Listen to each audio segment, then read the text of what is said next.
Hello, my name is Holly, and I am lucky enough to be the Youth Services Librarian at Alamosa Public Library, which is right there. And I was dancing, so now I have to breathe. Okay, hold on. Welcome to our second summer reading Wednesday morning family fun program. We are so happy to have you here. Thank you for bringing your blankets. Thank you for spreading out. Thank you for coming to get your beads for your Read for Beads reading log.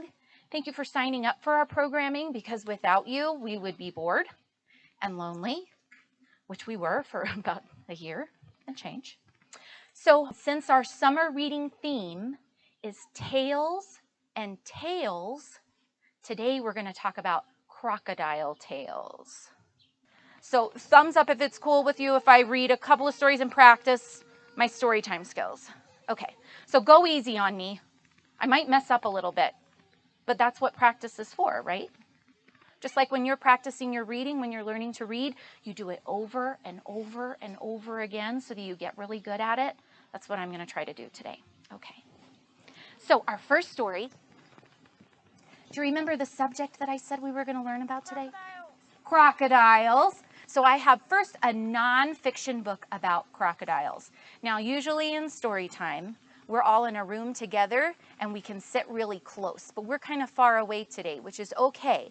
I'm going to hold up my book and I'm going to show you the pictures, and it has some pretty nice big pictures, but if it's hard for you to see, listen carefully to the words and see if you can picture what's going on in the illustrations in your imagination, and then maybe sometime soon it will be your turn to check out this book from Alamosa Public Library, because all of the books that I'm going to read today are Alamosa Public Library books that if you have an Alamosa Public Library card, you can check out and borrow. This is our first book. It's a nonfiction book. That means it's about real, true facts about crocodiles. And it's called Beware of the Crocodile. And it was written by this guy, Martin Jenkins, and he is a biologist. And then this, let's see if I can make it do the fun thing that I planned. Out the bottom. This is Satoshi Kitamura, and he drew the illustrations. So some nonfiction books might have pictures that somebody took with a camera of real life things, and some might have illustrations like this one. I like a combination of both. Here's the title page, Beware of the Crocodile.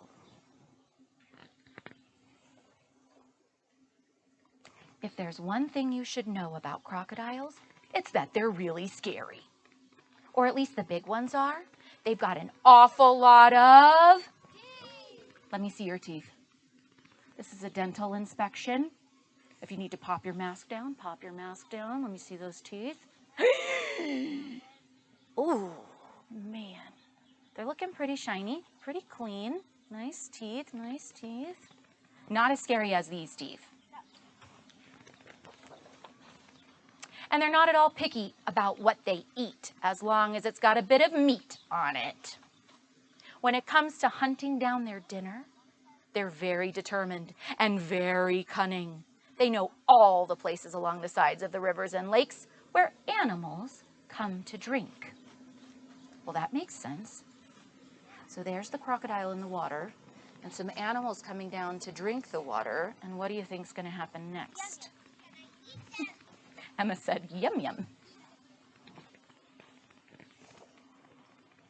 This is my favorite page. When it's time for a meal, a hungry crocodile will choose one of those places and hide there in the water, just under the surface, with only the top of his head sticking out. Sooner or later, something passing by, something with a bit of meat on it, will decide that it's thirsty and needs a drink. And then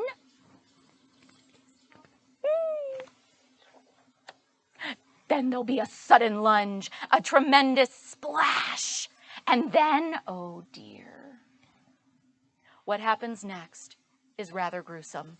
In fact, it's so gruesome that we should skip the details. Let's just say there's a lot of twirling and thrashing, and then things go quiet. Yikes. Uh-oh. Do you see this little animal here with a bit of meat on it? Run away! You know what's going to happen? We're skipping the details. Don't tell me. That's what I like about books. Sometimes I can just skip a page if it's too scary. Phew, we skipped the scary parts because afterward, after you know what happened, the crocodile won't need to feed again for a while. Phew.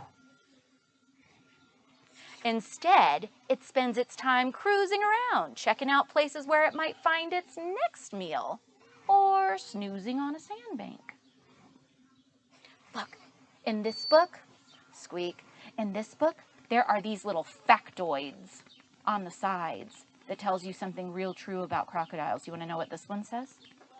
I bet it's going to be about this subject, about what the crocodiles are doing after they eat. Let's see. Crocodiles can go for weeks and weeks without eating. Weeks and weeks? I can go maybe an hour without eating this apple that Lenny brought me. I can't go for weeks and weeks without eating, can you? No way. We get hungry, but a crocodile can. The bigger a crocodile's meal, the longer it can go before the next one.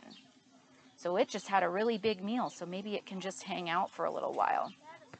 But sure enough, it's going to need to eat again soon. But there's more to crocodiles than splash, snap, twirl, swallow. You might be surprised to hear that they make very good parents. Or mothers, we should say. We'll talk about the fathers later.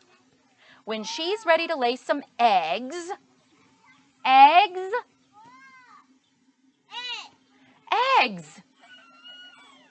like a chicken? Eggs. Did you know crocodiles lay eggs? Oh, well, yeah, me too. I knew that. That's why it's a good thing that I can read nonfiction books, huh? Learn something new. So, when she's ready to lay some eggs, a mother crocodile gathers up a huge mound of fallen leaves, like from a tree. See that big pile of brown? Old leaves. Old leaves, yeah. A big pile of leaves. What? The alligator could rake your yard for you. That's a great plan. There's a certain state that I know of where that could happen. It's called Florida. In the house? It can rake your house? Vacuum your house. Put on an apron, vacuum your house. Oh no. She scoops out a hollow in the top of her pile of leaves, lays her eggs there, and covers them with leaves. As the leaves rot, they heat up, keeping the eggs nice and warm.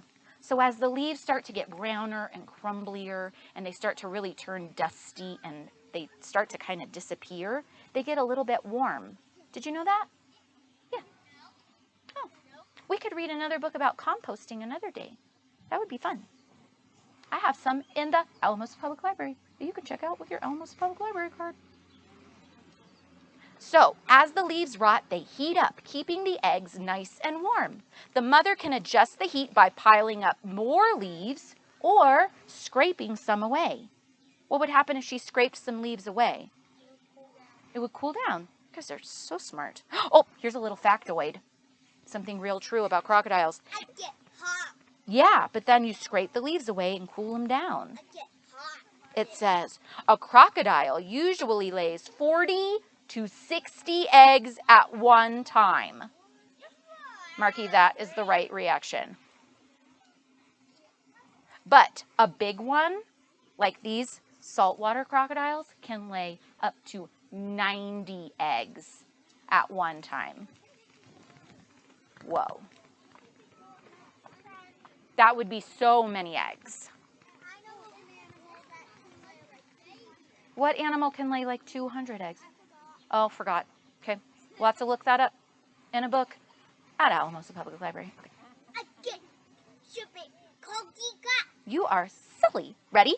Okay, here we go. Inside the eggs, there is ice cream. No, just kidding. I was just checking. Just checking to see if you were listening. Inside the eggs, the baby crocodiles are slowly growing. When they're ready to hatch, they start chirping away like tiny birds, like chickens. And for two. Uh-huh. That's a signal for the mother to open up the nest. Then very carefully, she picks up the newly hatched babies in her enormous jaws, drops them in the water nearby. So she puts all the little tiny baby crocodiles in her sharp-toothed jaws and then puts them in the water. Oh, here's a little factoid. It says it takes 80 to 90 days for the eggs to be ready to hatch. You got to sit right there, Kian. I eat the fishies. You eat the fishies and the eggs. Oh, no. Ready? She still doesn't leave the babies on their own, though. They're too small. She stands guard over them in the water for months. She's protecting them. You see, lots of things like to eat baby crocodiles. Birds, such as storks and herons, snakes, big fish, and, worst of all, you know what likes to eat baby crocodiles? Other crocodiles. Sometimes even the baby crocodile's own fathers. What?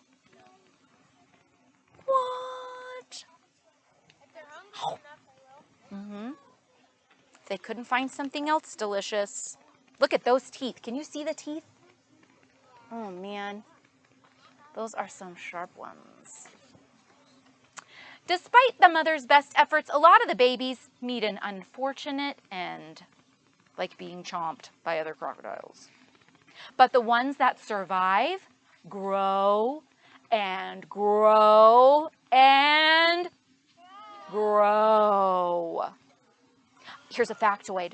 It says, it normally takes about 2 years for a baby crocodile to grow to 3 feet. Do you want to see how long 3 feet is? Okay. I brought my tape measure in case you said yes. You ready? 1, 2, 3 feet. So this is how big, how long a baby crocodile can grow when it's 2 years old. So 2 years, 3 feet, and another 8 years or so for it to reach 6 feet. You want to see 6 feet? Okay. You think so? Let's see. Okay. 1. Can you help me count? 2. 3. 4. 5. 6. Would you like to run into a crocodile about this long? Yes. Holy moly. No, thank you. Do you know where you could see crocodiles this long?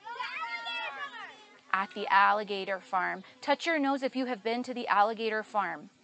That's close by. It's here in the San Luis Valley. Oh, I see a lot of noses being touched. Notice I'm not touching my nose. I haven't been yet. Should I go? Yes. Okay. And there's turtles? Okay. Okay. You've convinced me. And snakes? Okay, I'll go.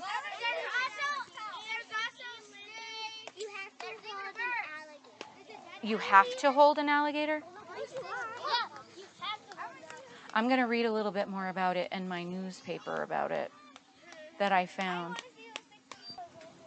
So it says, the ones that survive grow and grow and thank you. Until one day, they're the ones lurking in the water by that place on the bank with only their eyes and nose sticking out. waiting for something or even somebody to come down to drink. Ooh, Holly, let's go. Okay, so we've got one more story. Anna, nice job. It's funny. Okay, so this is a story that's a fiction story, a make-believe story, not a real true story full of facts about crocodiles. This one is a story from Africa, from Liberia, and it's told to us by Won-Ldy Paye. I had to look up how to say his name. Won-Ldy Paye. And he wrote it from a story that his grandmother used to tell him. And Margaret H. Lippert helped to write it, and it was illustrated by Julie Pashkis. And they all did it together. Here's Won-Ldy Paye. And here, let's see if I can make it go out the bottom. There's Margaret and Julie. You ready? Mrs. Chicken and the Hungry Crocodile. Oh, it's just as funny as you think. Are you ready? Mrs. Chicken and the Hungry Crocodile. There's my title page. One morning, Mrs. Chicken took her bath in a puddle. Cluck, cluck, she said proudly. What a pretty chicken I am. Big, bright eyes, short, smooth beak. But I can't see my wings. This puddle is too small.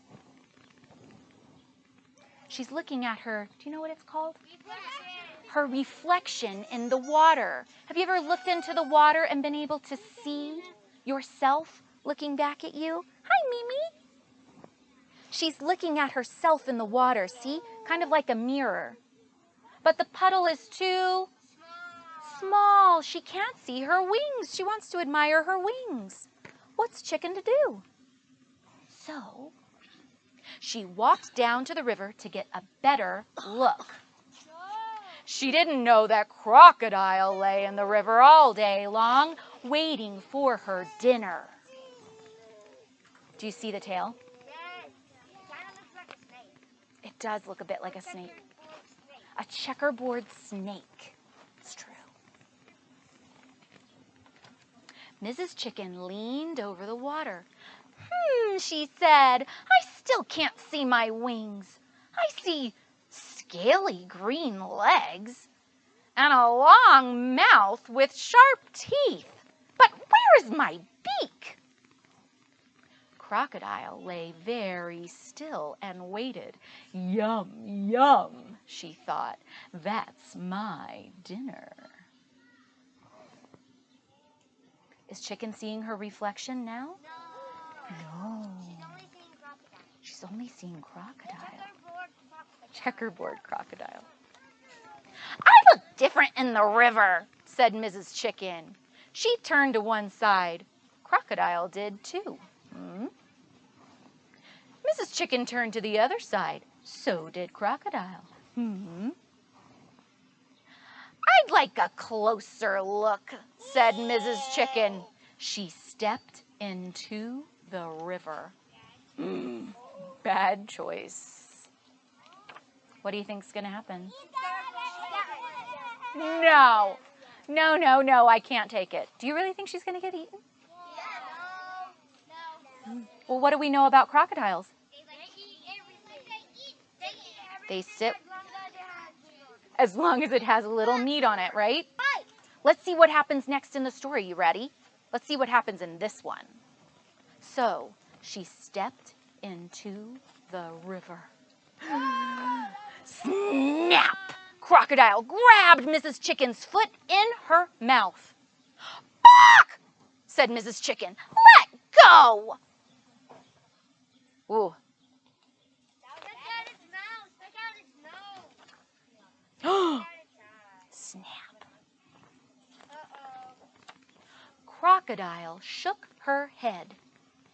Remember, the other book was talking about how there was some twirling and thrashing, and we skipped that part. Crocodile shook her head. She dragged Mrs. Chicken to her house on the island in the middle of the river. Then she slammed the door shut with her tail and opened her mouth. Mrs. Chicken flew up to the rafters. "Come down," Crocodile said. "I'm going to eat you up." "Me?" Mrs. Chicken squawked. "You can't eat me." "Oh, yes, I can," said Crocodile.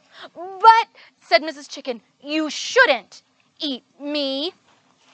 "Why not?" said Crocodile. "Because," said Mrs. Chicken, "I'm your sister." "Ha, ha, ha," said Crocodile. "You're not my sister. You have speckled feathers. I have green skin. You have a beak. I have a mouth with sharp teeth. And these teeth are going to eat you up." "No," said Mrs. Chicken. "We look different, but we're sisters. I'll prove it. Just give me time."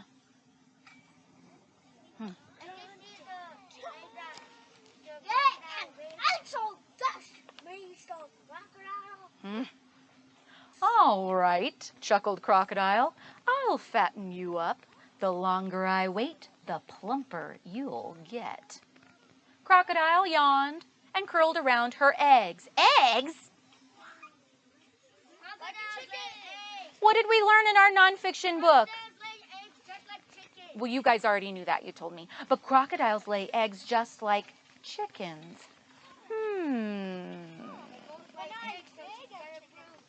Are you making some predictions in your mind?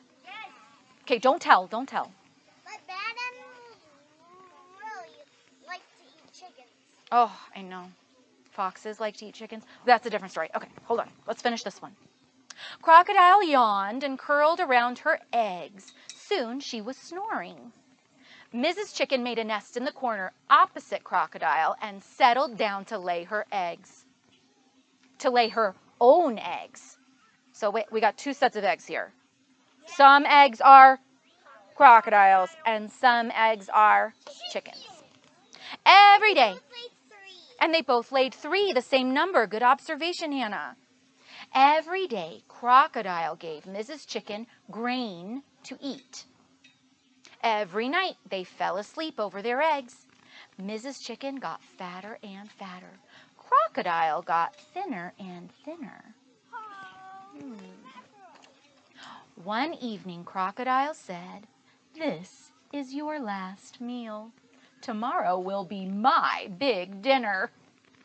"We'll see," said Mrs. Chicken. She waited until Crocodile was sleeping. Then she carefully put her eggs next to Crocodile. She took Crocodile's eggs to her own nest. She replaced them. She did a switcheroo, right? Switcheroo just like identical twins. There's a story there. Just before dawn, Crocodile felt something move beside her. "Mrs. Chicken," she called, "wake up! My babies are hatching." "But why do they have those silly little beaks and scrawny little wings?" Do you see what happened? Yes. Okay, I'm not going to spell it out, but I mean, you see what? Yeah. "My eggs are hatching too," said Mrs. Chicken. "Look!" She stepped off her nest. "Oh," said Mrs. Crocodile, "what beautiful babies you have! What gorgeous green skin! What lovely long mouths! What darlings! They look like me."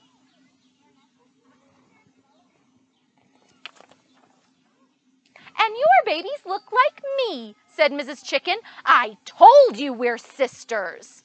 You almost ate me, your own sister." "I'm really sorry, Sister Chicken," said Crocodile. Did the plan work? Yes.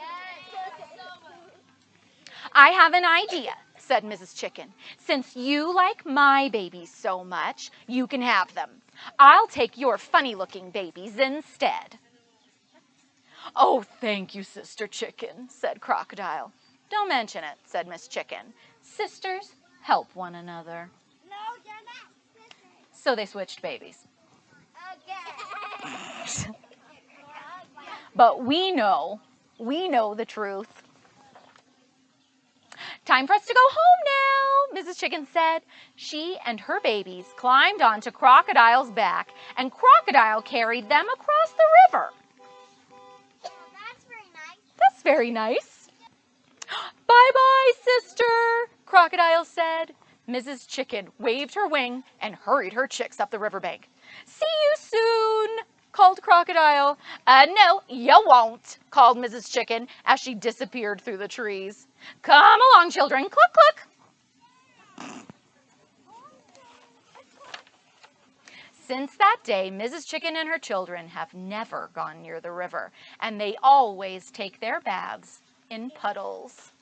Big enough for us, Mrs. Chicken tells her children, and much too small for crocodiles. Except for the babies. The end, except for the baby. Psst. Be sure to like and subscribe for more videos.